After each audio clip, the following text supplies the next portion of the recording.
Thank you, General, and thank you, first of all, for your dedication to Georgia. Let me introduce you in English now. Today we are greeting our honorable guest, the great friend of Georgia, General Ben Hodges, the former commanded general the U.S. Army in Europe. I am closely watch your interviews, and I have some additional questions about Ukraine and Georgia. First of all, let's start with Ukraine. In your interviews, you mentioned that there are 3 possible phases of the restoration of Ukraine's territorial integrity. The first one will last about 6 months, and in the late August, the Ukrainian forces might fight Russians back on the 23rd February lineup.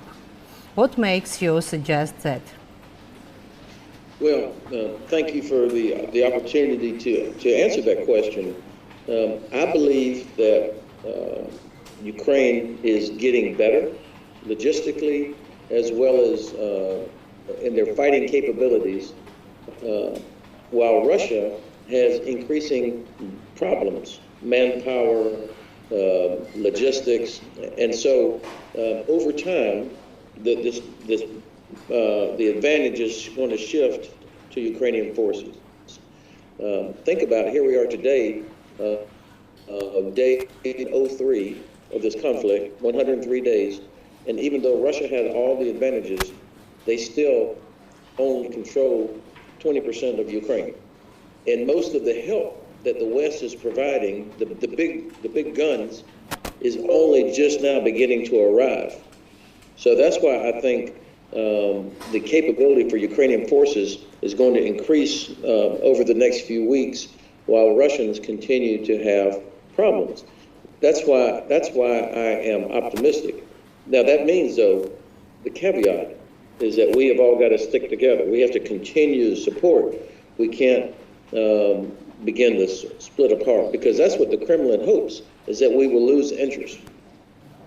And what kind of assistance does Ukraine need to launch a large-scale counterattack?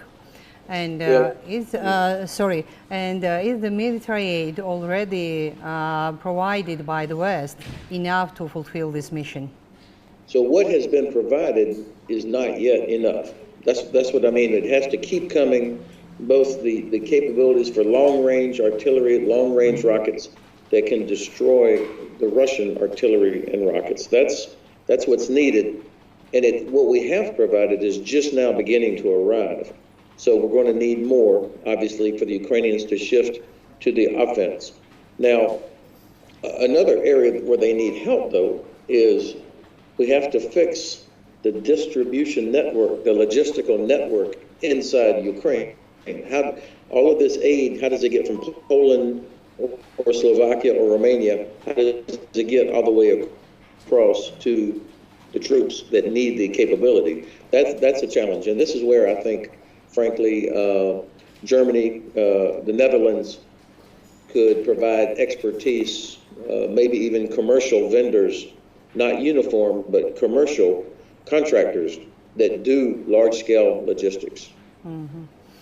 You have just mentioned, and you hoped before, that the U.S. will provide Ukraine with long-range anti-ship capabilities, which allow Ukraine to destroy harbor in Sevastopol, so that the Russian Navy cannot stay there. But recently, President Biden refused to give to Ukraine long-range missiles.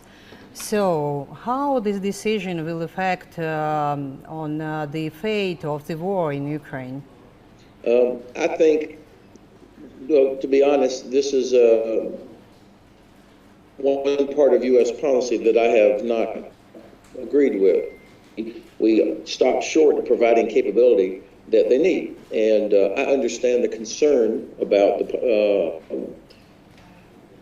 providing capability that might reach deep into Russia. But first of all, I don't see what's wrong with that. Of course, the Ukrainians should be able to hit airfields and just used from Russia to attack and kill innocent Ukrainian people. So, of course, they should be able to do that. But I predict the next couple of weeks we're going to see this policy change. I mean, it's like every time we say we're not going to do something, 2 weeks later we go ahead and do it because we realize that the concern about how Russia might react is exaggerating, and so then we go ahead and do it.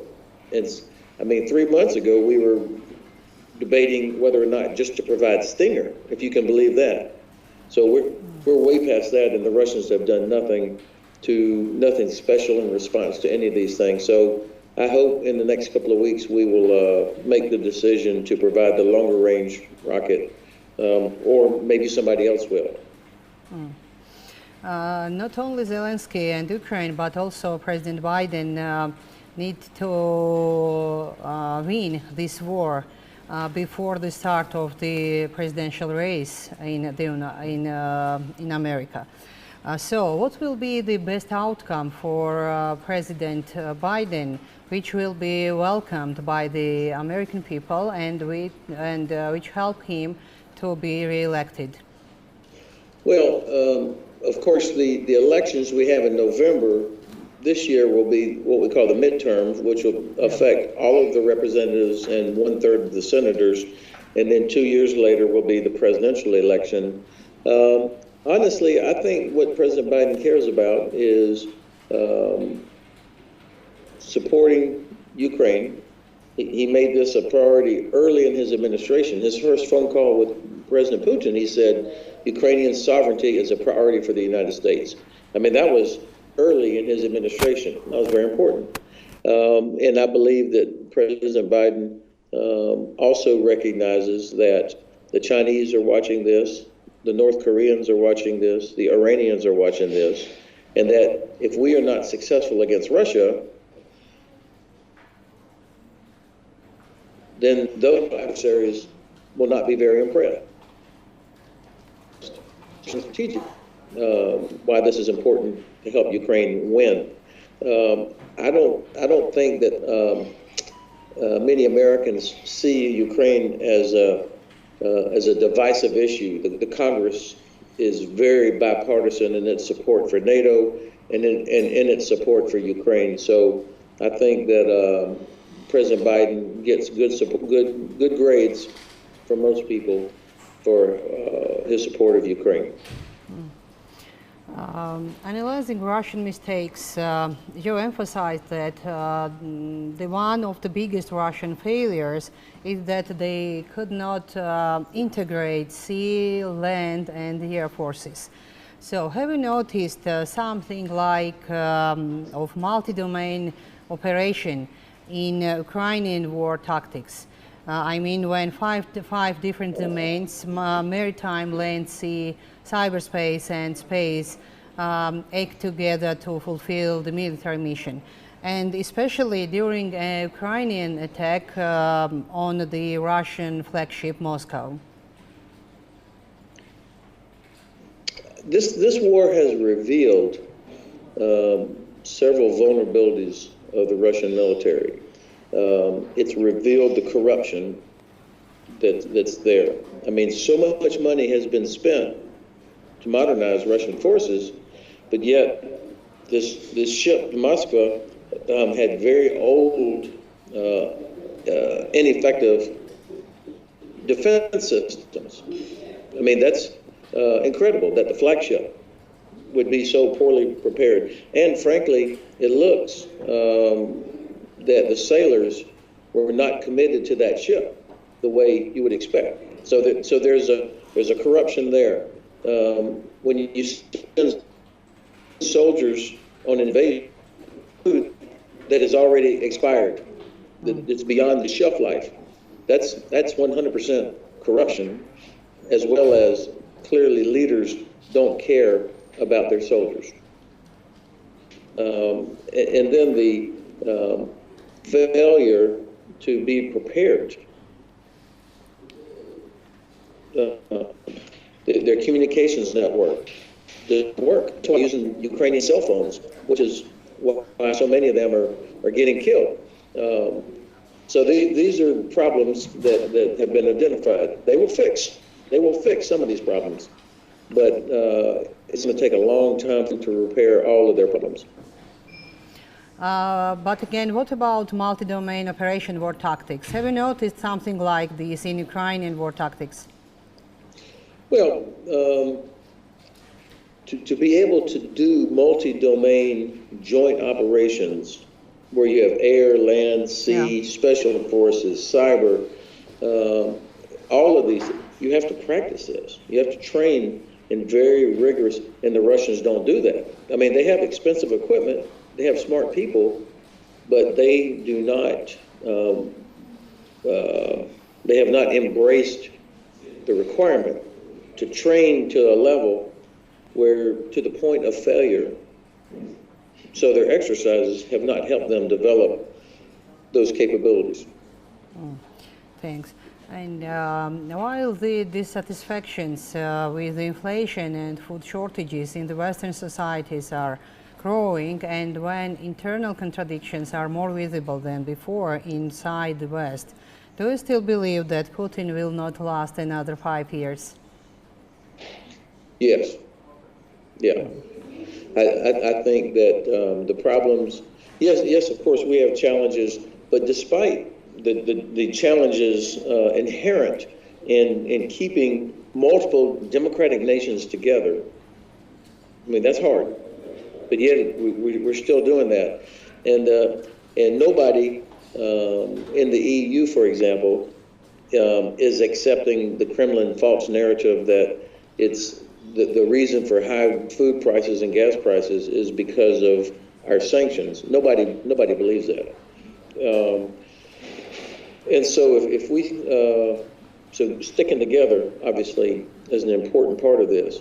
But the problems inside Russia, the corruption I've talked about, the leadership within the concept of Putinism, which means a very small group of people that are held together by patronage and corruption and patronism, is not a long-term sustainable model. And I think as more and more Russians are begin to realize how the reason that their life is not as good as it could be, as it is in other more westernized countries, and that more than 20,000 young men have been killed in 3 months in this war, and that billions of ruble have been wasted, all because of one person. I think that they're going to get tired of this. I think that the Russian economy is not in a good place, as more and more people, more and more countries move away from Russian gas and oil as the source. The Russian arms industry, fewer people are going to be interested in buying Russian weapons when they see how poorly they have performed in this war. And then the Russian population is small and getting smaller. It's unhealthy. And so for a country that large with such a small population, I don't think it's sustainable. And so all of these factors together, and of course, the performance of the Russian military is also is undermining the longevity of the government. So I think this is going to happen organically. I'm not talking about regime change. This is going to happen. I think we're on the front edge of the next 5 years, seeing the collapse of the Russian Federation government. I see. Let's move on to the Georgian affairs. What do you advise to the Georgian government? What does Georgia need to to increase its military capabilities? And also, what kind of military assistance should Georgia seek from our Western allies? Well, first of all, the government of Georgia has to decide where is Georgia's future. What needs to be done to attract and keep as many of the very bright young men and women of Georgia to want to stay in Georgia? Otherwise, they will leave. They will go. They will vote with their feet, and they will go somewhere in Europe or the U.S. or elsewhere where they think they have a better chance at quality of life, health care, salary, education, and so on. And so the government of Georgia has to decide where is that future. And the future of Georgia also depends on the rest of the world seeing Georgia as the portal between Europe and Eurasia. So that means becoming a logistics hub, a transport hub for Europe and Eurasia. So that seaports, rail, infrastructure, the things that are necessary so that people invest there. And so if you do that, that's just as important for security as having armed forces. Now, I personally would like to see some kind of rotational presence of American, British, other troops, other NATO soldiers there, constantly training. I'm not talking about a big base or anything like that, but a constant presence of Air Force, Army, Navy from different countries that are there to help to do training. I mean, there's good opportunities to train in Georgia in the mountains as well as in other training areas. But Georgia can make it more attractive if it wants to have more Western participation. I would love to see us put some logistical things there on the ground for an emergency. I love being around soldiers of Georgia. They're very good, they're fit, they're dependable, courageous, and so I think we would always want to continue this relationship as well. But at the end of the day, Georgian people and the Georgian government have to decide where is your best future. Yeah, and as we start speaking about the future, how do you assess the speeches and actions of the Georgian government after Russia's war in Ukraine broke out?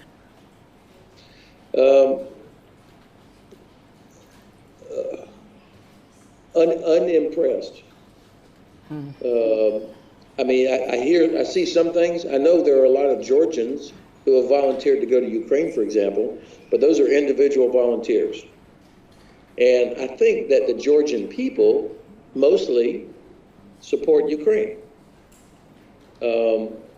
But I haven't seen the same sort of condemnation of Russia that I see from Estonia, Latvia, Lithuania, Poland.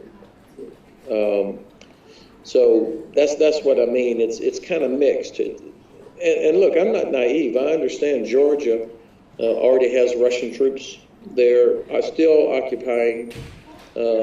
So if anybody should be loud, it should be Georgia, saying, look, this is what happens if you do a ceasefire or some kind of agreement with Russia. This is what happens. 14 years later, Russian troops are still occupying Georgia in violation of the agreement. So Georgia should be the loudest, telling the whole world, do not sign a ceasefire with these guys because they will not honor it.